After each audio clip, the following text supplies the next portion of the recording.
we're looking for water between 4 and 8 feet deep that is, no current in it. And if it has some log structures that they can hide under, that's even better. But I'll give up logs and structure for depth and lack of current. Welcome to the Destination Angler Podcast, the podcast for anglers who travel. And I'm your host, Steve Haig. We go right to the source, the local guides and experts, to build your knowledge of top fishing locations around North America. It's a big world out there. Now go and fish it. I'm going away for a while, but I'll be back soon. Whoa. Today our guest is Dustin Harley, owner of Ripple Guide Service in South Bend, Indiana. Dustin has been fishing and guiding in the waters around southwestern Michigan and northern Indiana for 50 years. And it might surprise you that there's a wide variety of outstanding fishing opportunities in this part of the world. If you want to bend a rod on a big northern pike, steelhead, or salmon, Dustin is your man. Dustin, thanks for being on the show. No problem, pal. Thank you for having me. It'll be fun. You bet. So I've been hearing about Ripple Guide Service for many, many years and the great job you do and the fantastic videos you put out on your emails, on your Facebook page, and all the incredible salmon and steelhead opportunities in the Great Lakes and the tributaries. But, not many anglers around the U.S. think of South Bend, Indiana, when it comes to trophy trout, salmon, steelhead, and pike. But that's where you've set up shop, right? So enlighten us. What's so special about northern Indiana and southwest Michigan? Well, I think the thing that is so special about it is you could have kept going on and on with the species that we fish. I mean, that's what makes this area so vital to a fisherman, is that we can fish salmon. We have almost a year-round steelhead fishery. We can fish smallmouth. We can fish pike. We can fish brown trout. We can fish muskie. We can fish longnose gar.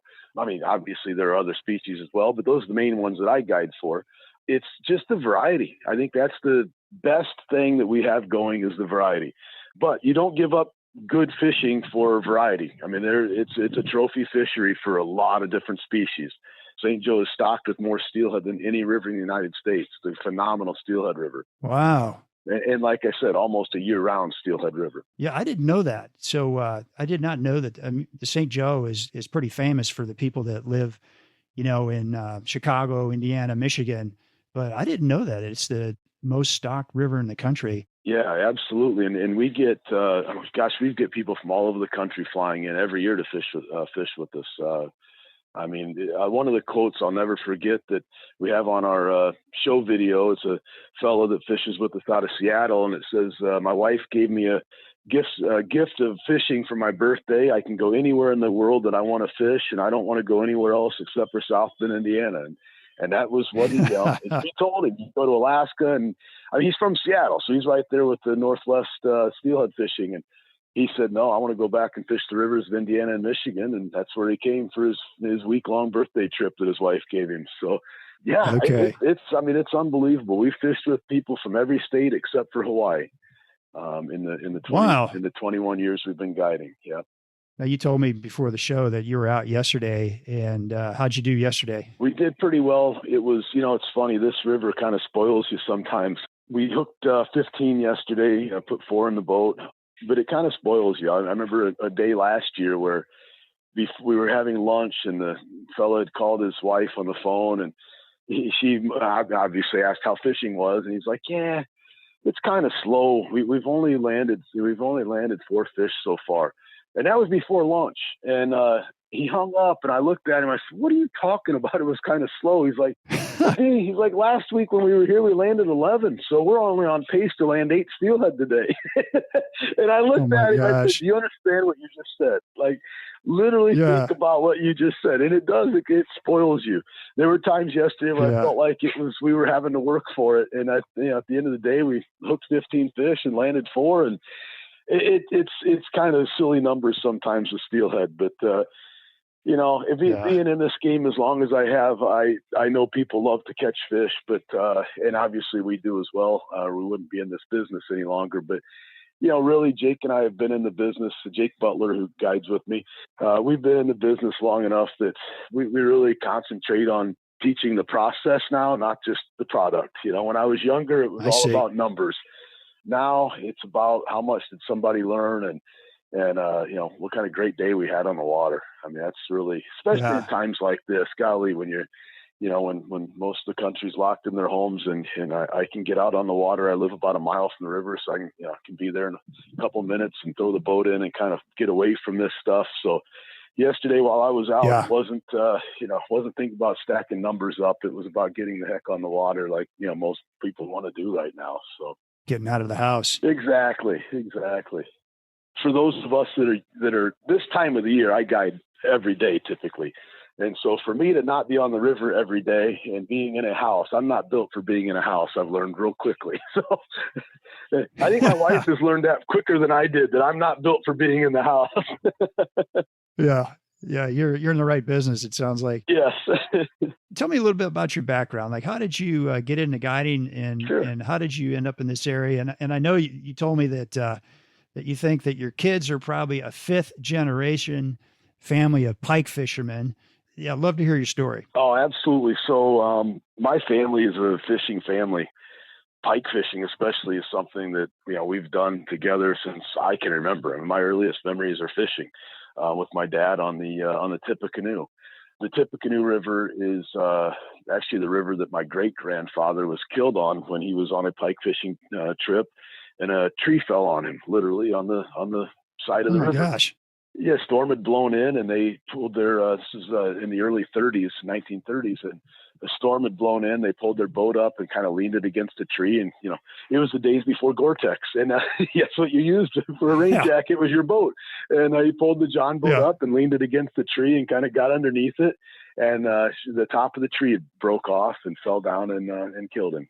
Oh my gosh. I'm sorry to hear that. Yeah. It's dedication. It's a pretty amazing story. And, pike fishing, especially, like I said, it's just our family fish. But yeah, my whole family fishes. My grandparents, my grandfather on my mom's side, it was a nice spring day in April. Actually, it just passed a few days ago. He was getting packed up to go fishing. He was put his rod out by the truck, and he had a heart attack.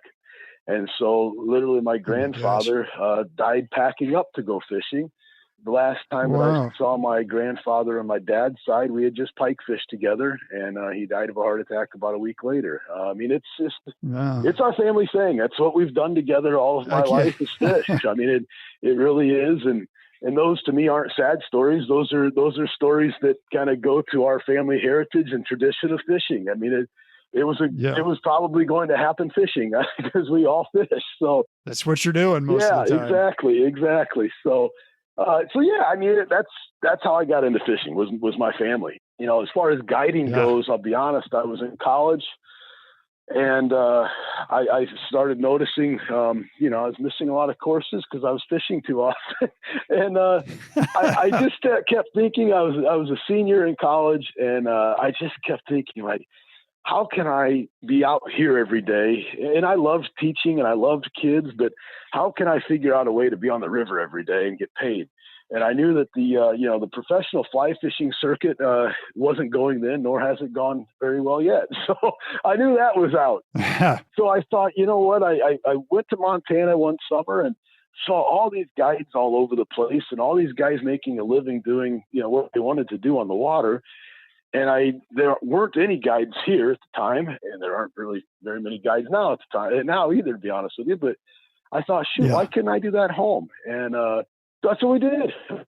I started. Oh, that's great.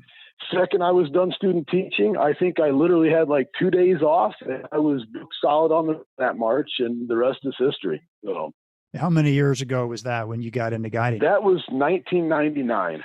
Yep. The spring of 99. I think I ran a couple of trips the summer of 98, but that wasn't, those were just fun, feeling out. Can this be viable? Will I enjoy this type of thing? But yeah, spring of 99 is when we really got started. And by 2000, we had brought on another guide, who's Jake Butler, that guides with me still. By 2003, we had 7 guides, and 2005, I said, this is enough of this nonsense. I don't ever see my kids anymore because I'm always on the phone and email setting up trips for 7 guides. And so we kind of pared it down to just the 2 of us, Jake and I don't see anything changing in the foreseeable future. I like seeing my kids a little too much. So There you go. yeah. Yeah. And you've been pretty darn busy with this, pretty much packed. Your whole calendar is pretty much, booked up for most of the year, it sounds like, but you get cancellations and what, you put those online and they're gone within minutes, huh? Yeah, so for salmon and steelhead, for fall and spring, I should say, salmon and steelhead, it's really tough to get in with us because we just typically hold those spots for our return guys that come year after year, and gals. We fish with quite a few women.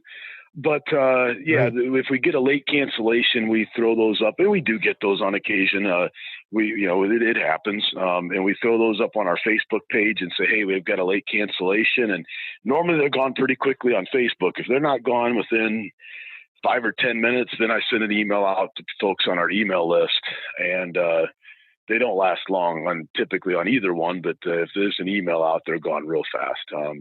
But summertime, the shoulder seasons, as we call them, the summertime, the winter time, we've got openings there. And like I said, there's a lot more to fish here than just salmon and steelhead. To be honest with you, Steve, my favorite thing, if I could only guide one thing, if I could pare my business down to two things, it would be this. It would be pike, which by far my favorite species to chase on a fly, and it would be teaching spay casting. Those are my two things that I absolutely love to do. I love our space schools in the summer.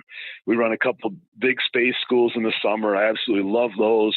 We do some individual schools as well, but and I love teaching spay casting, and then pike fishing. I'm addicted to pike fishing. Yeah, and have been since I was a kid. Yeah, it sounds like it. Say more about the pike fishing. When I was growing up in Toledo, Ohio, I always thought northern pike, you had to drive 10 hours north to find a northern pike. But here you are in Indiana, even catching northern pike, right? Sure. Yeah. Yeah. I mean, a lot of people think that, the pike fishing in these rivers. So we typically do 3 rivers for pike. In the spring and fall, the St. Joe is cold enough we can pike fish it.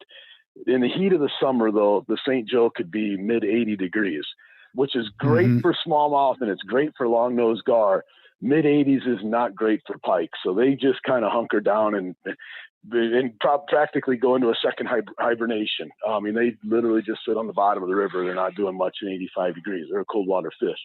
So in the middle of the summer, we go and fish 2 other rivers, and that's the Yellow and the Tippecanoe. The Yellow actually is where I grew up. The reason my dad bought the house is because it was on the Yellow River where he loved to pike fish. So literally where I grew up was centered around pike fishing. In the Tippecanoe is where my great-grandfather passed away and where my parents had most of their first dates was on the Tippecanoe pike fishing. So those are the 2 rivers. They stay cold during the summers. Even in the heat of the summer, they're cold enough to go chase pike, and the pike are active. They're not real deep, so we're able to still get pike to eat, and they're very good all summer long. They are good. People talk about, they're bony, but I tell you what, it is fantastic to eat. And you can fillet around those bones, no problem, right? Yeah, they are good to eat. I'll be honest. Everything we do is catch and release. We don't keep any fish, but yeah, they are good to eat. I'll second that. We ate a lot of them when I was a kid, and they probably when you were a kid, yeah, they probably were my favorite fish to eat, to be honest with you. But gosh, I haven't killed a pike. Golly, it's probably been over 20 years since we've killed a pike, but they're my babies now. But yeah, good definitely so. They are good to eat. So if you get one that's, hooked deep and it's bleeding all over it, they are very good to eat. That's for sure. Yeah. Well, I'm a big proponent of catch and release too. I mean, that's all I do, when I'm out fishing, but, talk about these pikes. So, what's an average pike? Sure. What's an average day, and a little bit about gar too, right? Because gar fishing, I've never done gar fishing, and I'd love to hear a little bit about that too. Sure. Let me touch one more thing, Steve, on the catch and release aspect, and it relates to pike. Please. So we had 2 years where we had a tagging permit in Indiana, and so what we did was every legal sized pike we caught in 2 years, we put a tag in it. And I'm telling you, for fishermen, if you're not catching releasing fish already, this will hammer the point home, I promise you. So we tagged every legal sized fish that we caught for 2 years. After that study, so the third year, so we had 2 years of tagging, the third year, we had 8 days that summer that the only fish we caught were fish with tags in them. In other words, Really? if we'd have killed all those fish, and they were legal to kill during those 2 years that we did the study, we'd had 8 days that year that we didn't catch a fish. And wow. To me, that I was already practicing catch and release. A couple of my uncles, though, weren't. And man, did that drive the point home. It was like, if we'd killed all those fish that we tagged, which legally we could have done, we would have 8 days that third year we wouldn't have caught a pike. And man, did that drive the point home. So as far as pike go, here's the funny thing. We grew up, like I said, I grew up pike fishing, but we grew up fishing conventional tackle, bait casters and South Bend basserinos and head and vamps and live bait and, dead chubs that we would twitch. And we caught a lot of pike. We caught a lot of nice pike. However, when we started fly fishing for pike was when we how many pike were in those rivers. We see twice as many pike on flies as we ever did on conventional tackle. It's not even close. Really? As much as I like to claim I think like a fish and that I'm as smart as one, I'm not, but I have a couple of good guesses. And here's one. Think about if you're throwing let's say a Rapala or a Bomber Long A, some sort of stick bait, and you're twitching that lure, and it's moving fine while you're bringing it back to the boat. So we have motion and we have movement back to the boat. However, as soon as you stop moving that bait, as soon as it stops being retrieved, what does it do? It turns into basically a stick, right? It's just laying there. A fly, on the other hand, think about motion without movement. So our flies are built with marabou, and they're built with flashabou and crystal flash, and all these fibers that are very, if we tie a lot of them on, they're dense, but they're a lot of individual fibers. And the current is adding movement to all those individual fibers, even if we're not moving the fly back to the boat. So what we get with those flies is motion without movement. So we can imitate a wounded bait fish or wounded sucker or wounded baby carp a lot better with flies because we can swim that fly and we can stop it. And that fly will turn and kind of move in the current, and then we can move it again. And it'll swim real fast, it'll straighten out, and we stop that fly and it turns sideways in the current, but everything is still having motion in it. Everything's moving. Yeah. Even on the stop, we have motion without movement. I think that's the key. And honestly, we see twice as many pike on flies as we ever did on conventional tackle. That's a great story. That's really enlightening. And how big are these flies? Are these big articulated flies, or what are you fishing with? Yeah, most of them are articulated because pike and muskie both like to eat they like to T-bone their prey. So they like they like the fly to turn sideways. They like to eat it on the side. Now they swallow it head first, but they grab it by the side and they just crunch on it until it's dead, and then they turn it around and then they eat it head first. So most of our flies are developed, or I should say designed, to swim in a fairly straight manner, and on the paws they're built to go sideways, which gives that sideways profile to the fish. So most of them are articulated. I use some that aren't, but most of them are articulated. I don't put two hooks on very many of them. Some of my really small ones, I put two hooks, but I don't normally have two hooks on them. I fish them on a single hook. Don't really need two hooks. When a pike and muskie they eat the fly. You don't really need two hooks to stick them. Okay. The size of the flies for pike, 6 to 8, let's say 4 to 8 inches. Maybe some of them are 10, but I don't get above 10 for pike. For muskie, we've got some that go up to 12. And they kind of grow through the summer. When this time of the year, our flies are a little smaller and they get a little larger as the year goes on. Our average pike, you're asking average, it's fairly large, especially for northern Indiana. Our average pike is 30 inches. Wow. That's kind of our average fish. And we'll get a crack. We'll get an opportunity at a few 40s every year. It's not it's not the Northwest Territories. We're not going to catch 50, 40-inch fish in a year. Yeah. But we do get a crack at a few 40s every year. Whether we put those in the boat or not, it all depends. But we do get a crack at a few 40s every year. Okay. I know up in, Canada, if you're pike fishing, you're looking for weed beds, and sometimes a year they're in the shallows hunting for bait fish and whatnot. But what are you doing in a river to fish for pike? What do you look for? Sure. Yeah, completely different deal, right? Because in a river, you've got one thing that pike don't like that you can eliminate right off the bat, and that is they just don't like current. So if there's a section with current, forget about it. Don't bother fishing that. So you can eliminate a good chunk of a river right away. Huh. Pike really like three things. They like still water. They don't want to fight current, so they like still water. They like depth.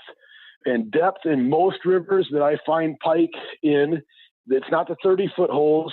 Now, they might be in the 30-foot holes in the heat of the summer on the St. Joe. They're not going to eat anyway, and nor can I fly fish a 30-foot hole very effectively. So I eliminate the super deep water. We're looking for water between 4 and 8 feet deep that is no current in it. And if it has some log structures that they can hide under, that's even better. But I'll give up logs and structure for depth and lack of current. That's kind of the water we're looking for. 4 to 8 feet of water, no current. And if it has some logs they can hide under and ambush, that's even better. Okay. So that's the third thing, is the logs to ambush? Yep. Logs to sit underneath and ambush. Pike are an ambush predator. They're going to sit under those logs. They're going to sit, if there aren't logs, they're just going to sit on the bottom. And some of the biggest fish I've ever caught in my life aren't anywhere associated to logs. So logs and structure is the third thing because it's not necessary. It just isn't. Some of the biggest pike in my life were sitting right out in the middle of a hole in 4 feet of water, crystal clear, gin clear water. They're just sitting there waiting. And pike know if they just sit still, they kind of turn into a log. I mean, they really do. They're, as far as the fish that they're trying to eat, if they hold still long enough, they kind of blend in and turn into a log. So, yeah, pike are the perfect ambush predator, and they sit on the bottom of these rivers and just wait. And they don't use much energy. They just wait, and when something swims by that they think they can grab, they go from 0 to 30 miles an hour in their body length. Wow. 30-inch pike is going 30 miles an hour in 30 inches. Yeah. My goodness. That's amazing. And that right there is why I'm addicted to pike. Yeah. It's the hunt. You're going down a river and you're casting and maybe nothing's happening for a while. And then all of a sudden, it's like somebody sticks your finger in a light socket. I mean, it's 30 miles an hour, and it's all out aggressive yank. Yeah. And the cool thing about these rivers is you're not making long casts and you're not fishing real deep. So I often hear one of the complaints about folks that go to Canada is, we just cast as far as we can and we reel in a daredevil spoon, and it's just all of a sudden it stops, and it could be a weed, it could be a pike, it could be a muskie, and you don't really know. It's not like that on these rivers. It's visual. The deepest your fly is getting is 4 feet, and the longest cast you're making is 10 yards. So, I mean, it's all visual. It's all right up on top of you. You see everything happening. And to me, that's the rush, is getting to watch that pike. That's fun. Yeah, it's getting to watch that pike come and eat. That's the rush for me for pike. So you're sight fishing for these pike? You see them sitting there typically? Not typically, no. September is a month that's a very good possibility. But other than September, no, not typically so. Well, we're just going down the river blind casting. Obviously, we've got certain areas where it's better than others, certain holes that are historically very good, and certain holes that are, look very good, but historically aren't very good. We've got, hence why they need you as a guide, right? Yeah, there are some holes on these rivers that just, I can't figure out after, I've fished these rivers for 44 years now, and I can't figure out some of them why they don't hold pike, but they don't. I mean, they look like they should. Everything is there, but I've never caught a pike in a couple of those holes. So yeah. But hey, you never know. I remember a pike last year. We were just put the boat in at the bridge, and my dad normally drives us down, and then he takes my truck back to his place where we take out up the bridge. Yeah. And he yells down. He says, "Man, that hole right there is looking so good." It was a hole that we had never caught a pike in. it wasn't really a hole until the last. You're shaking your head. Yeah, and I yelled up to him like, yeah, it is really starting to look really good because it had just dug itself out in the last 2 years. But we haven't hit a pike here yet. And sure enough, right then, boom. And he's like, well, now you have. I'm like, yeah, you must have been. You got a pike? Oh, you did? Yeah, we got one right there. Yeah. So, Dustin, so when you hook a pike, what's it like? Is it up in the air right away? Is it long runs? Sure. Is it dogging down deep? What's it do? Sure. So pike are not steelhead. Pike aren't going to swim 100 yards downstream and put you into your backing and jump 5 times while they do that.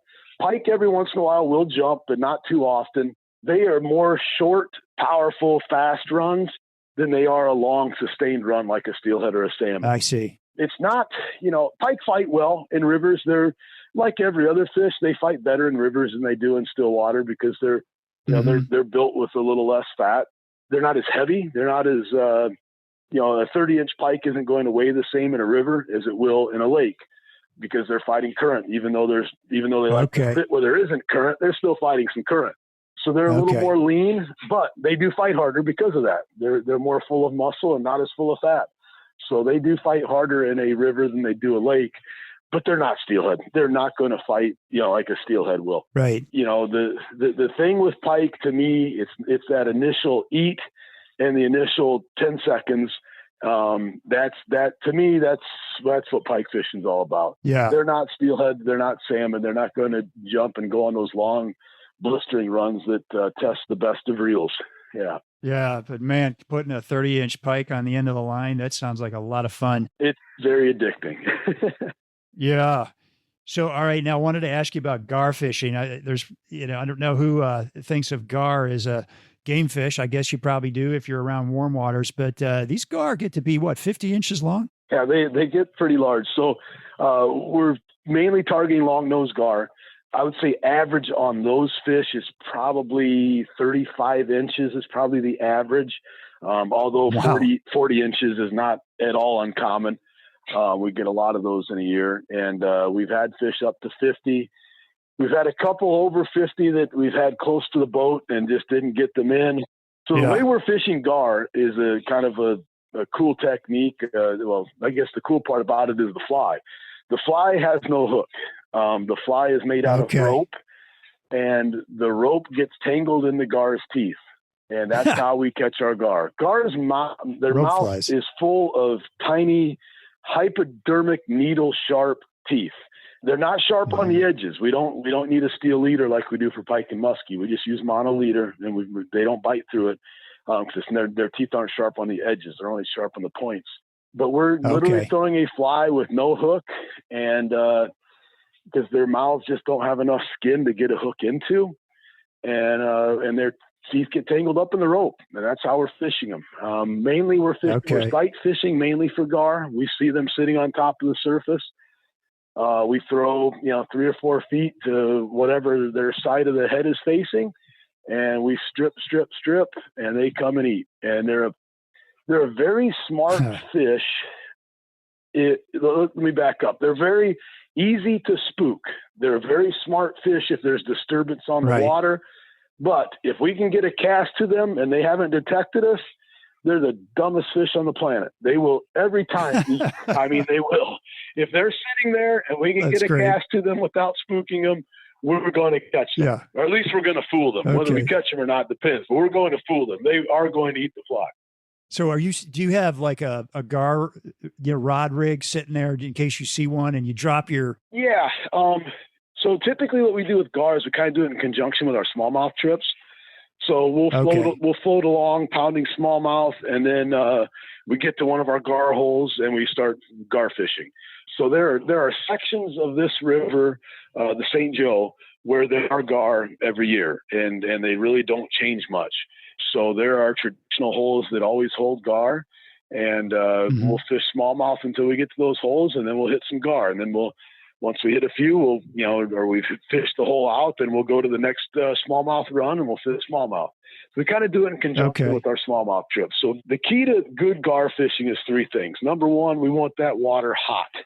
So the hotter, the better. The last 2 summers have not been real good. And that's because number two, we want low water. And we have not had low water in this river in, gosh, it's been 3 years now. So I'll get back to that in a second. And then number three, what we want is if we can get some high sun where it's just one of those balmy, hot, humid days, those are perfect gar conditions. No kidding. Yeah. Yeah. Back to the high water thing. We've only had 2 days of normal water in over 2 years in this river until the last week. This week, we finally had 5 days in a row of normal water.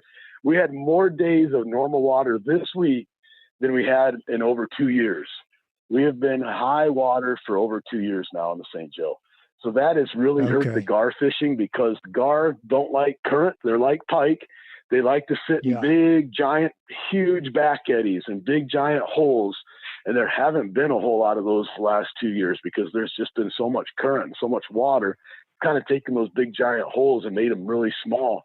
So the gar fishing's been impacted. Okay. We still caught gar. It's still been okay, but it's not been normal. They just haven't had those big, giant holes that they can hide in the last 2 years because of the high water. What time of year are you fishing for pike and gar and smallmouth? Is there a certain month out of the year that it's best? Yeah, so pike, we're typically fishing pike as soon as our steelhead run is over in the spring, so about right now.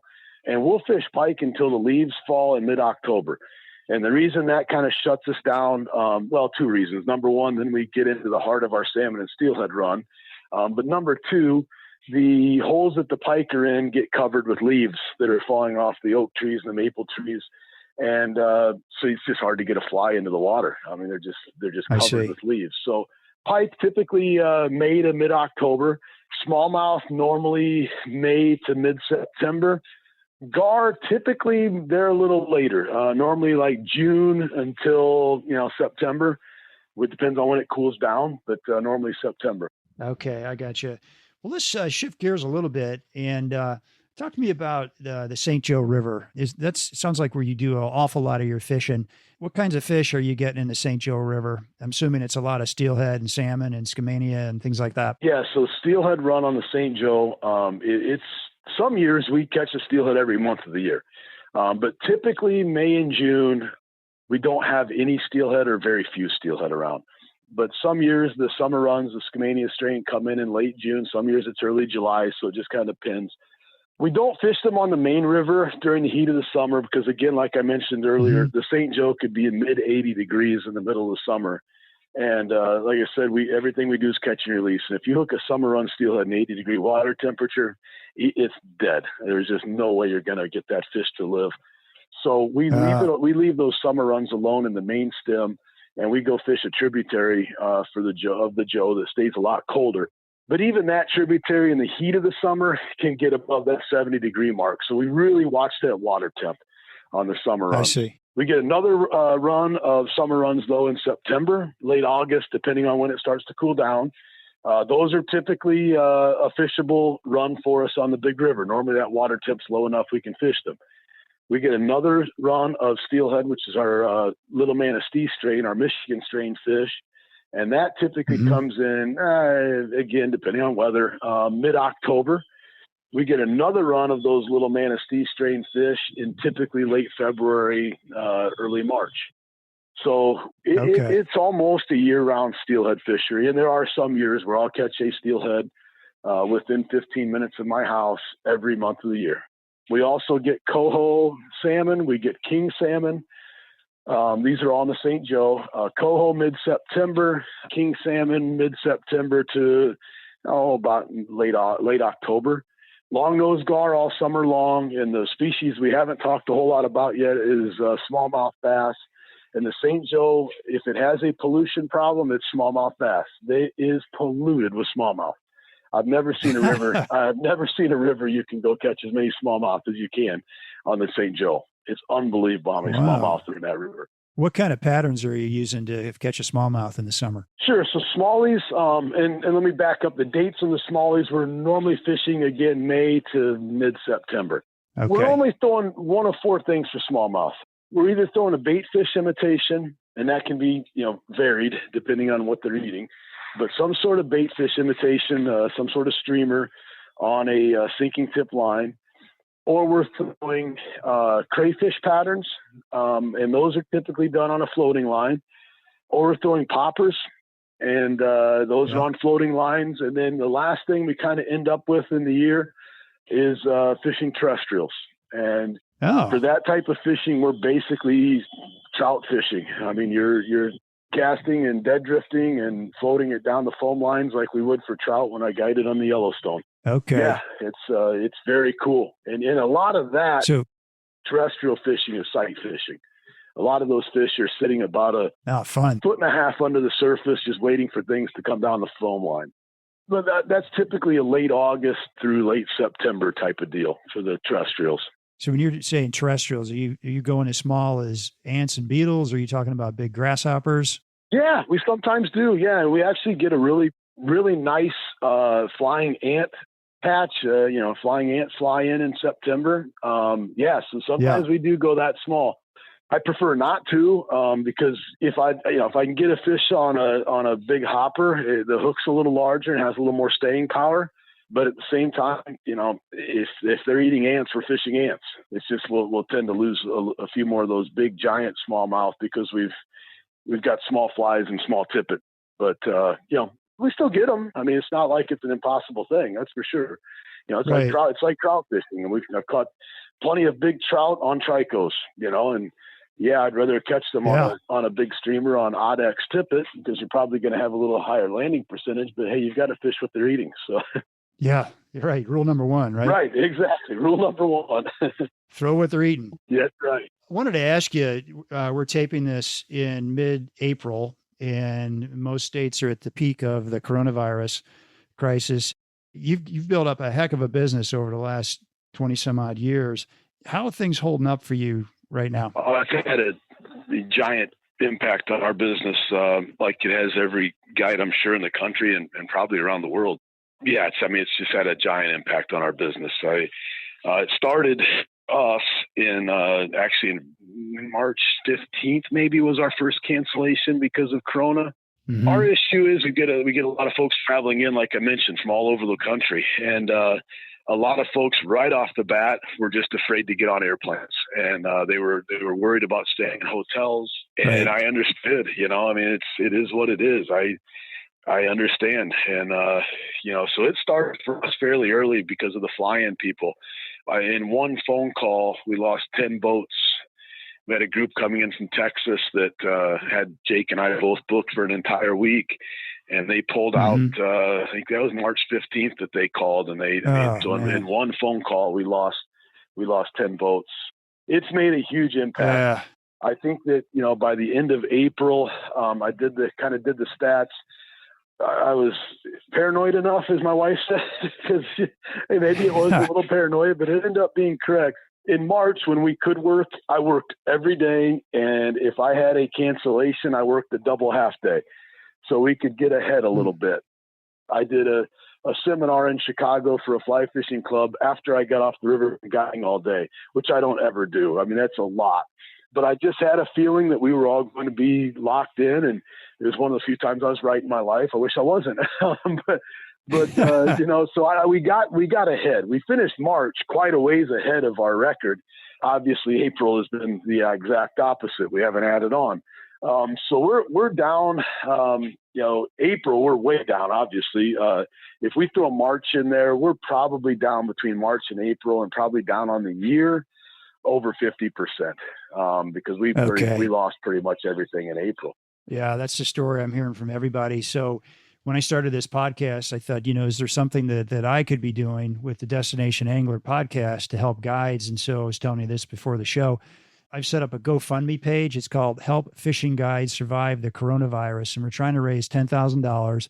And we're going to split up the money between all the guides who are on the show during the coronavirus. So we're trying to get a bunch of shows taped so that we can do that.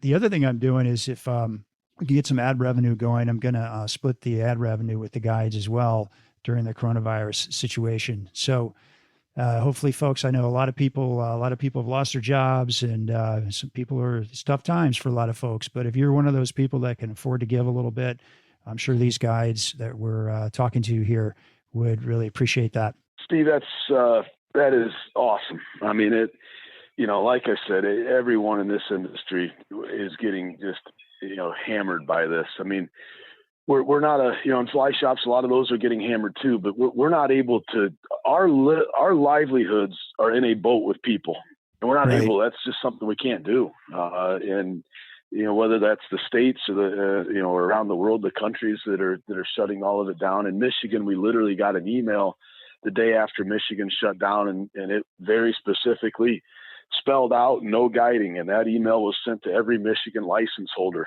And, it was, those are something I never in my life thought we'd ever be dealing with something like this. My spring is high water, and I'm prepared every year to have some days off because of high water.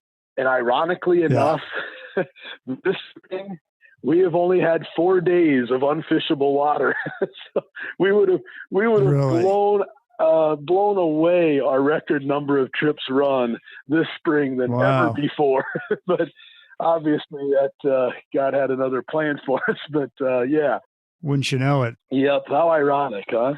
So no, that's such an awesome gesture. And, for all the listeners out there, there's no question that all fishing guides, we can use the help. I mean, there are going to be a lot of guides that are out of business out of this. There's just no question about it. I've already seen quite a few boats for sale.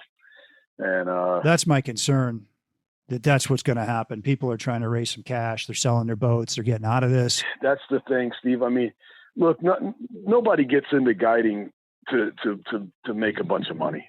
I mean, most guides are living season to season as it is.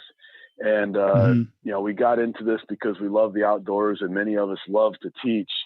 And, as you're looking at, can you give?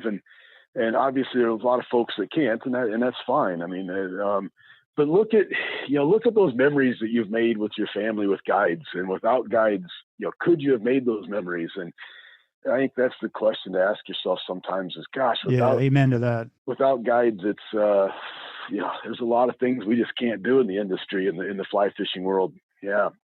Right. I think you're right. Guides bring joy to a lot of people. I think back on all the years that I've been fishing, and particularly when I go to a new area, if I can afford it, I love to get a guide, right? Because they're going to put you on the fish right away, and you're going to have the best chance for a successful day.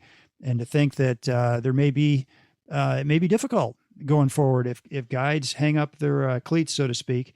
It's just really hoping and praying for a good outcome at the end of this. It's a scary thing. I mean, it really is. And this spring has been bad enough, but to have on the horizon the possibility of a fall like this as well.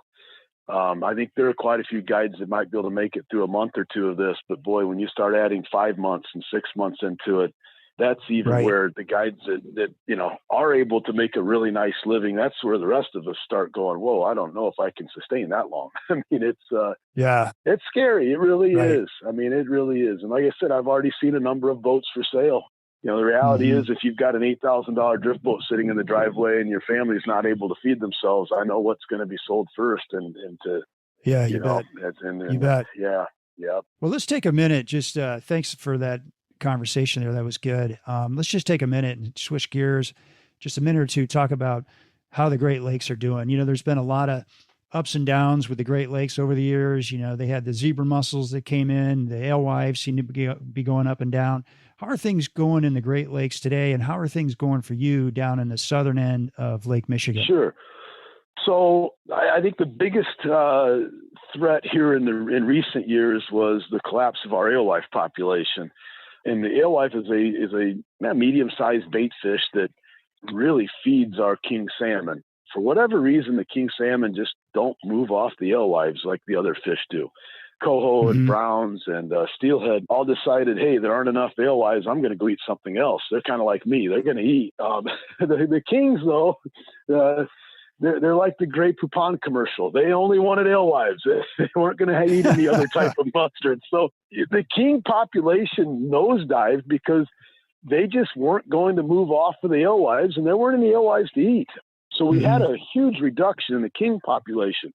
Now, the other thing that I'll add to that, it wasn't just the alewife population.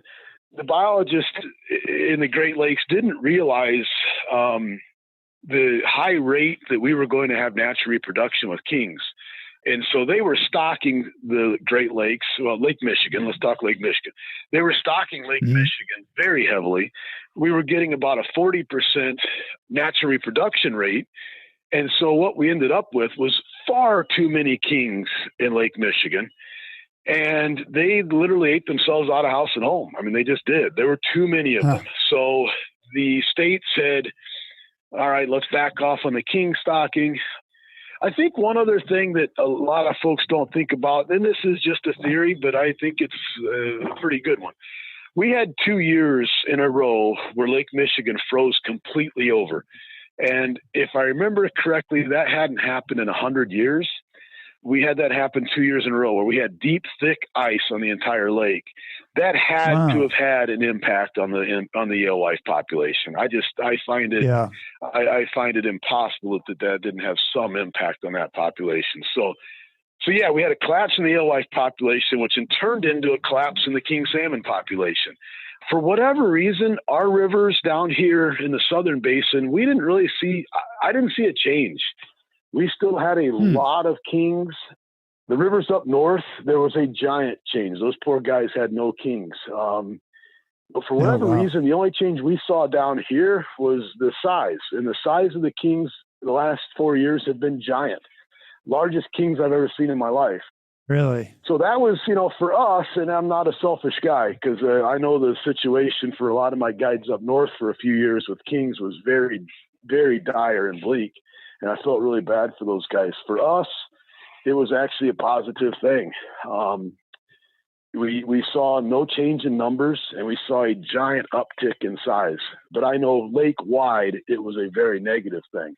Now the king salmon population is really starting to come back, even to the point where they're starting to up some of the stockings, and the alewife population is back. So things are looking good on the king front. Now there's always the issue of lake trout, and why I say issue is a lot of, for those of us that only really fish rivers, we're not out on the lake, we don't care about lake trout. And many of us believe that they're stocking far too many lake trout in the lake, and lake trout are just an eating machine, which are competing with everything in Lake Michigan. So I'd like to see a reduction in lake trout for sure. But, the lake fishermen probably, definitely have a little larger voice than the river fishermen. And I don't see that happening anytime on the horizon. But that'd be something I'd love to see changed, is a large reduction in lake trout stocking, because for the river folks, that doesn't do a whole heck of a lot of good. Yeah, you're right. And how is the coho fishing? How are the numbers there? So coho are an interesting fish. Numbers are good out in the lake, very good. Here's the interesting thing with coho. We on this river, it's either feast or famine. Some years we have a phenomenal run of coho. Those years were not last year, but the 2 years prior to that were unbelievable. The fall of 2019, I think I caught 5 coho the whole fall. Wow. It just was not a good run. And coho, that is the hardest run for us to predict. To tell somebody come September 15th and we are going to catch a bunch of coho, if you were here in 2018 and 2017, it was outrageous. There were so many coho around. I mean, you were going to catch 20 coho in a day. It was unbelievable. But 2019, there was hardly a coho around. So it's a hard run to predict. That's the negative. The positive of that, if there aren't any coho in September, if you've got an open mind, there's plenty of other fishing to be done. The muskie fishing's good. The pike fishing's good. The smallmouth fishing's good. Typically, there's summer run steelhead around in good numbers. So if you're not just locked in on coho, it's okay. There's plenty of other things to do. But the coho is kind of a tough gig for us to predict. When it's on, it's outrageously good, but there are years where they're pretty much not here. Okay. And that's been something, Steve, that has happened since the day I started guiding. It's not anything new. It's not something that's changed. It's just the way it is. Coho typically to me are like on a 3-year cycle. Every third year we're going to have a junk run, and that's just kind of the way it works. So that's something that's changed. Steelhead, I haven't seen any changes in steelhead. To be honest with you, since I started guiding, we've had years where it's been out of this world phenomenal, and we've had years where the runs weren't that great. For the St. Joe, they weren't that great. for any other river in the United States, they would still say, holy cow, I can't believe there's this many steelhead in. So Yeah. it's kind of relative. But as far as the St. Joe goes, I haven't seen much of a change. I mean, there are years where it's, a great run, and there are years where it's not a great run. But that's been relative over my whole steelheading career. I haven't seen a big drop off or a big uptick either way, as far as a long-term trend goes. Probably the last spring was probably the third best spring I've ever seen. This fall was the worst fall I've ever seen, 2019 fall. This spring has been average. We've hooked a lot of fish. It's been an average spring if I look at the numbers. So, boy, I love that 15 steelhead yesterday hooked. Is that an average day? That sounds pretty darn good to me. Yeah. So most years in the spring, if it's a great run, that might be a little bit low. If it's a poor run, that might be a little bit high. But yeah, somewhere in there, 12, 15 fish on average in the spring hooked up I'd say that's pretty average. Yeah. Okay. Well, Dustin, this has been great. I so appreciate you being on the show. How can our listeners get a hold of you? So I guess quite a few different ways. We're on Instagram at Ripple Guide Service. Facebook is probably the best way to follow us, though. That's something I update on a nearly daily basis. And that is just search out Ripple Guide Service on Facebook. Email is rippleguides@hotmail.com. We have a YouTube channel as well, which is Ripple Guide Service. So we've got, maybe 100 videos up on YouTube, some tying things, some instructional things, some just fishing. Most of the species we guide for, I've got like an 8-minute video that just goes over those species. And then obviously our website is rippleguides.com. Okay, that's great.